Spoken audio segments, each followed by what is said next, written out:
जय हिंद दोस्तों इस वीडियो में आपको बताने वाला हूं Madhya Pradesh ITI online counselling यानी कि Madhya Pradesh government ITI admission form 2020-2021 online form के बारे में कि कैसे आपको ये फॉर्म फिलअप करना है। तो आप इस वीडियो को देखते रहिए, मैं आपको इसके बारे में पूरी जानकारी देने वाला हूं जिससे कि आप इस फॉर्म को बिना किसी मिस्टेक के भर पाओगे। तो चलिए दोस्तों शुरू करते हैं। दोस्तों जैसा कि आप वीडियो में देख पा रहे हो, ये आपकी एमपी ऑनलाइन की ऑफिशियल वेबसाइट है और इसी के माध्यम से अप्लाई ऑनलाइन किया जाएगा। यहाँ पर आपको रजिस्ट्रेशन की स्टार्ट डेट दी जा रही है जो कि 3 जुलाई 2020 है, बट अभी तक एंड डेट यानी कि लास्ट डेट प्रोवाइड नहीं कराई है, बट आपको इसमें अप्लाई कर लेना है। यहाँ पर दोस्तों फॉर्म फिलअप का प्रोसेस बताने से पहले मैं आपको एलिजिबिलिटी क्राइटेरिया के बारे में थोड़ा शॉर्ट में जानकारी दे दूं ताकि आपके मन में डाउट ये न रहे कि कौन लोग इसमें आवेदन कर सकते हैं और कौन लोग आवेदन नहीं कर पाएंगे। तो आप यहाँ पर देख लीजिए, आपको यहाँ पर एलिजिबिलिटी क्राइटेरिया की पूरी टेबल दी जा रही है। इस टेबल में आप देख सकते हो कि किस ट्रेड के लिए जो यहाँ पर सीट है वो है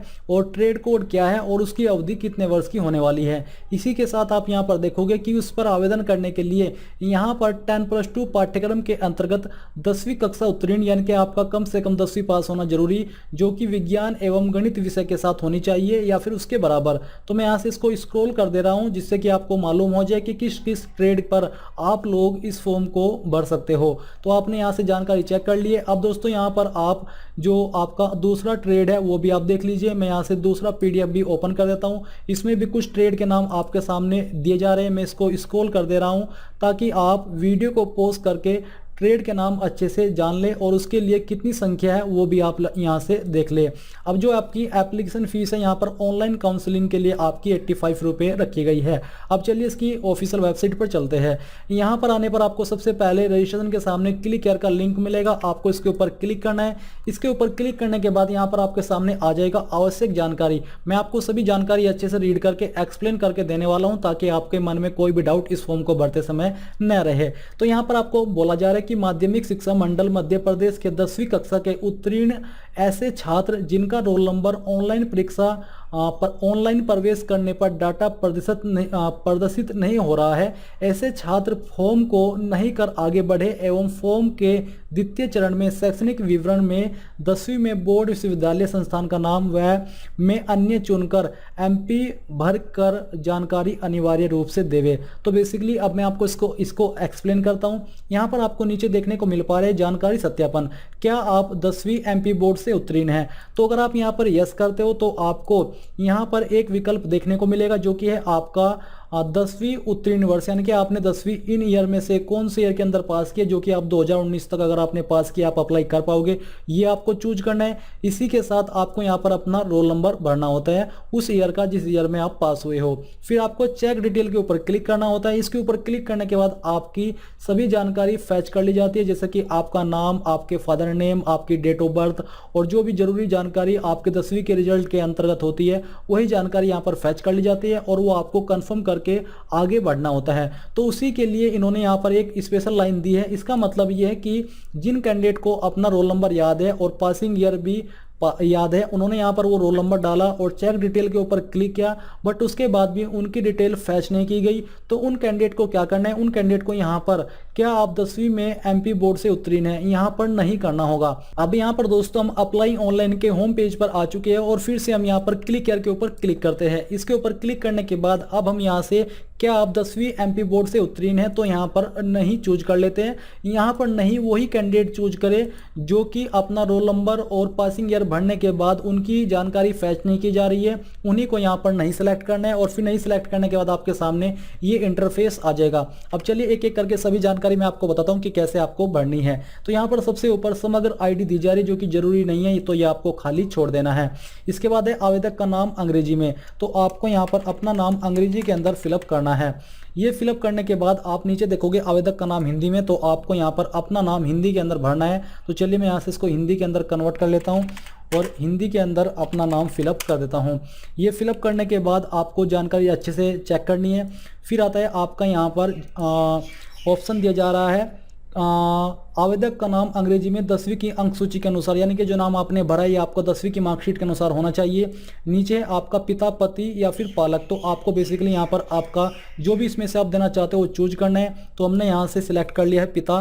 फिर यहाँ पर आपको अपने पिताजी का नाम अंग्रेजी के अंदर फिलअप करना है, जैसे कि आपने अपना नाम फिलअप किया है, और यहाँ पर आपको अपने पिताजी का नाम हिंदी के अंदर फिलअप करना होगा। तो चलिए हम यहाँ पर इसको फिलअप कर लेते हैं। ये यहाँ पर हम इसको फिलअप करते हैं।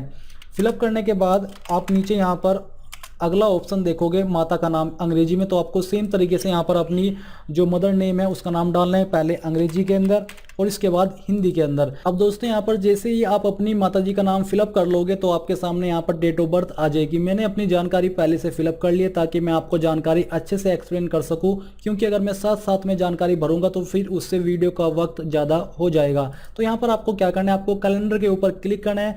सबसे पहले अपना ईयर चूज करना है कि आप किस ईयर के अंदर पास ही हो, आपका जन्म किस ईयर के अंदर हुआ है। फिर यहाँ से आपको अपना मंथ सेलेक्ट करना है और फिर डे सेलेक्ट कर लेना है, तो आपकी डेट ऑफ बर्थ आ जाएगी। इसके बाद जो भी आपका जेंडर है वो आपको यहाँ पर इसके ऊपर क्लिक करके चूज कर लेना है। फिर आती है आपकी श्रेणी यानी कि कास्ट, तो जो भी आपकी कास्ट है वो आपको यहाँ पर चूज करनी होगी, जैसे कि सामान्य, जो आपकी अनुसूचित जाति है, अनुसूचित जनजाति, या फिर EWS तो यानी कि इकोनॉमिकली वीकर सेक्शन, तो आपको इसमें से अपनी कैटेगरी चूज कर लेनी है। धर्म यानी कि रिलीजन आपका जो भी है वो यहाँ से आपको चूज करना होगा। क्या आप जम्मू और कश्मीर राज्य से विस्थापित है, अगर है तो हाँ कीजिए, नहीं तो नहीं कर दीजिए। क्या आप गैर सरकारी प्राइवेट ITI में प्रवेश चाहते हैं, अगर आप चाहते हैं तो यहाँ पर हाँ कीजिए, नहीं तो आपको नहीं कर देना है।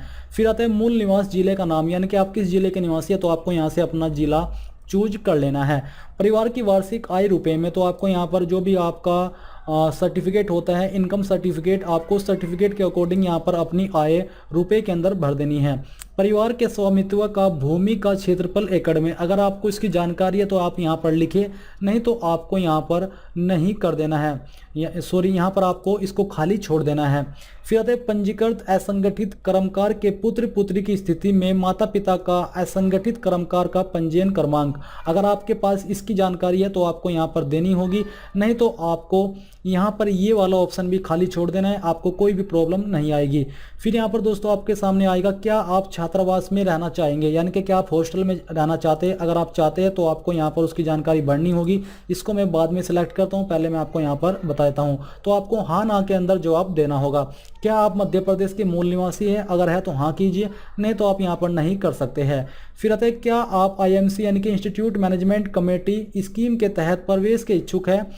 इन सीटों पर एक विषय ट्रेड के लिए प्रशिक्षण शुल्क 15,000 तथा 2 वर्षीय ट्रेड के लिए 20,000 संपूर्ण पाठ्यक्रम प्रति छात्र निर्धारित होगा। अगर आप इच्छुक है तो हाँ कीजिए, नहीं तो यहाँ पर आप नहीं कर सकते हैं। फिर आएगा क्या आप double system of training DST के अंतर्गत प्रशिक्षण में प्रवेश के इच्छुक है, अगर है तो हाँ कीजिए, नहीं तो आप यहाँ पर ना कर सकते हैं।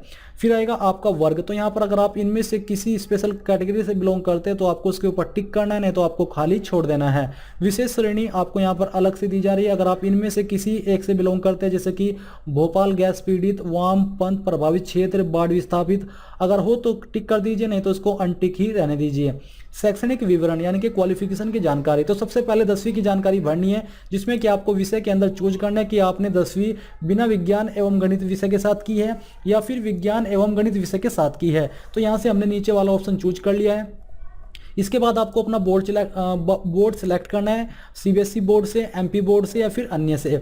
इसके बाद है अंक प्रणाली, आपके नंबर ग्रेड के अंदर है या फिर प्रतिशत के, तो मैंने यहाँ से प्रतिशत चूज किया है। और इसके बाद पूर्णांक के अंदर जो भी आपके टोटल मार्क्स थे 10th के अंदर, आपके रिजल्ट के अकॉर्डिंग, आपकी मार्कशीट के अकॉर्डिंग वो आपको यहाँ पर भरने हैं। उसमें से आपको कितने नंबर आए थे वो आपको यहाँ पर भरने हैं। प्रतिशत आपकी यहाँ पर आ जाएगी ऑटोमेटिकली। उसके बाद आपको पासिंग ईयर चूज करना होगा और यहाँ पर दिया जा रहा है प्रमाण पत्र में अंकित रोल नंबर, यानी कि जो आपका रोल नंबर है मार्कशीट के अंदर वो रोल नंबर आपको भर देना है। फिर आती है 12वीं, अगर आप 12वीं पास भी हो तो यहाँ पर आपको विषय के अंदर PCB PCM भर देना है। किस बोर्ड या फिर किससे की है वो आपको यहाँ पर भरना होगा। तो चलिए हम यहाँ पर MP बोर्ड फिलअप कर देते हैं। अंक प्रणाली आपको इसके अंतर्गत चूज कर लेनी है। पूर्णांक आपके कितने थे वो आपको भरना है और उसमें से आपके कितने आए थे वो आपको यहाँ पर लिख देना है, परसेंटेज आपकी आ जाएगी। इसके बाद आपको पासिंग ईयर चूज करना है कि आपने किस ईयर के अंदर पास की है। तो चलिए हम यहाँ पर एक सिलेक्ट कर लेते हैं 2019। फिर आता है आपका यहाँ पर रोल नंबर, सॉरी मैंने यहाँ पर ऊपर से ये वाला सिलेक्ट कर लिया है, मैं यहाँ से सिलेक्ट कर लेता हूँ 2019। इसके बाद आपको यहाँ पर आपका जो भी रोल नंबर था वो आपको भरना होगा। ये भरने के बाद अगर आप ग्रेजुएट भी हो तो आपको सेम तरीके से जानकारी भर देनी है। विषय के अंदर आपको भरना होगा कि आपने किस विषय के अंदर की है। बोर्ड और विश्वविद्यालय संस्थान के नाम के अंदर आपको अपनी यूनिवर्सिटी का नाम देना है और बाकी की जानकारी आपको सेम तरीके से भर देनी है। अब आता है वर्तमान पता यानी कि आपका प्रेजेंट एड्रेस। तो जो भी आपका प्रेजेंट एड्रेस वो आपको भरना है, मकान नंबर डालना है, गली अगर आपकी पास है तो आपको लिख देनी है, नहीं तो आपको खाली छोड़ देना है। ग्रामीण शहरी क्षेत्र से अगर आप हो तो आपको लिखना होगा। इसके बाद आपको राज्य यहाँ पर सिलेक्ट कर लेना है कि आप किस राज्य से हो। फिर यहाँ से आपको अपना जिला चूज कर लेना है। मध्य प्रदेश यहाँ पर ऑटोमेटिकली फिलअप है। फिर आपको यहाँ पर नीचे आकर के अन्य जानकारी भरनी होगी, जैसे कि आपका विकासखंड ब्लॉक क्या है वो आपको सिलेक्ट करना है। यहाँ से पहले मैं जो आपका जिला है वो चूज कर लेता हूँ। इसको चूज करने के बाद यहाँ पर हम फिर से आप जो भी आपका विकासखंड है वो चूज कर लेते हैं। हम इंदौर सेलेक्ट कर लेते हैं। इंदौर सेलेक्ट करने के बाद आपको यहाँ पर सिलेक्ट करनी होगी तहसील। तो जो भी आपकी तहसील है वो आपको सिलेक्ट नहीं करनी, बेसिकली आपको यहाँ पर लिखनी होगी खुद से। फिर आता है आपका यहाँ पर ग्राम पंचायत। तो आपको यहाँ पर अपनी ग्राम पंचायत चूज करनी है। विधानसभा क्षेत्र का नाम आपको यहाँ पर चूज करना होगा। पिन कोड आपका जो भी है वो यहाँ पर आपको फिलअप कर देना है। और फिर नीचे आपको देखने को मिलेगा वर्तमान पता और स्थायी पता समान है तो क्लिक करें। यानी कि अगर आपका प्रेजेंट एड्रेस और परमानेंट एड्रेस सेम है तो आपको इसके ऊपर टिक कर देना है। टिक करने पर ये जानकारी ऑटोमेटिकली नीचे आ जाएगी। अगर अलग अलग है तो आप यहाँ पर अलग अलग ही भर सकते हैं, इसको अनटिक रहने देकर ही। संपर्क करने का विवरण। अब यहाँ पर दोस्तों आपको अपना मोबाइल नंबर एंटर करना है। फिर यहाँ पर आपको अपना मोबाइल नंबर फिलअप करना होगा। इसके बाद आपको अगर आपका कोई अन्य मोबाइल नंबर है जो कि आप देना चाहते हो आपको यहाँ पर भरना है और ईमेल आईडी आपको यहाँ पर भर देनी है। फिर घोषणा के नीचे आपको यहाँ पर राइट क्लिक करना है और जितनी भी जानकारी आपने यहाँ पर भरी है इन सबको कंफर्म करने के बाद जो कैप्चा कोड दिया जा रहा है वो आपको भर करके सबमिट के ऊपर क्लिक कर देना है। सबमिट के ऊपर क्लिक करने के बाद दोस्तों आपके सामने एक मैसेज भी आ सकता है जिसमें कि आपको बोला जाएगा कि अगर आपने अपनी 10वीं 2003 के बाद की है तो आपको जब आपने सबसे पहले चूज किया था कि क्या आपने 10वीं मध्य प्रदेश बोर्ड से की है तो वहां पर हाँ करना चाहिए, तभी आप इस फॉर्म को भर पाओगे। क्योंकि जिन्होंने अपनी 10वीं 2003 से पहले की है वही कैंडिडेट वहां पर नो करके आगे का फॉर्म फिलअप करें, क्योंकि उसके पहले की जानकारी ऑनलाइन फैच नहीं हो पाती। तो यहाँ पर दोस्तों बेसिकली जितनी भी जानकारी आपने भरी इन सभी को कंफर्म कर लेना है और कंफर्म करने के बाद आपको नीचे आना है और यहाँ पर आपको देखने को मिलेगा फोटो और हस्ताक्षर यानी कि सिग्नेचर। तो यहाँ पर दोस्तों आपको बहुत अच्छे से बताया जा रहा है कि आपके फोटो का साइज कितना होना चाहिए, जैसे कि image size minimum 30 KB, maximum 200 KB, height minimum 200 pixel, maximum 300 pixel, wide minimum 120 pixel, maximum 200 pixel, DPI minimum 100 और मैक्स 300। तो आपको इन्हीं जो साइज आपको बताए जा रहे हैं इन फॉर्मेट के अंदर रह करके फोटो को अपलोड करना होगा। तो यहाँ पर आपको चूज फाइल के ऊपर क्लिक करना है। इसके ऊपर क्लिक करने के बाद आपको आपकी गैलरी के अंदर ट्रांसफर किया जाएगा। मैं यहाँ पर आपको एक रैंडम इमेज अपलोड करके दिखाता हूँ। तो चलिए मैं यहाँ से पिक्चर के अंदर इस इमेज को सिलेक्ट कर लेता हूँ और सिलेक्ट करने के बाद ओपन कर देता हूँ। ओपन करने के बाद आपकी फाइल का नेम यहाँ पर आ जाएगा।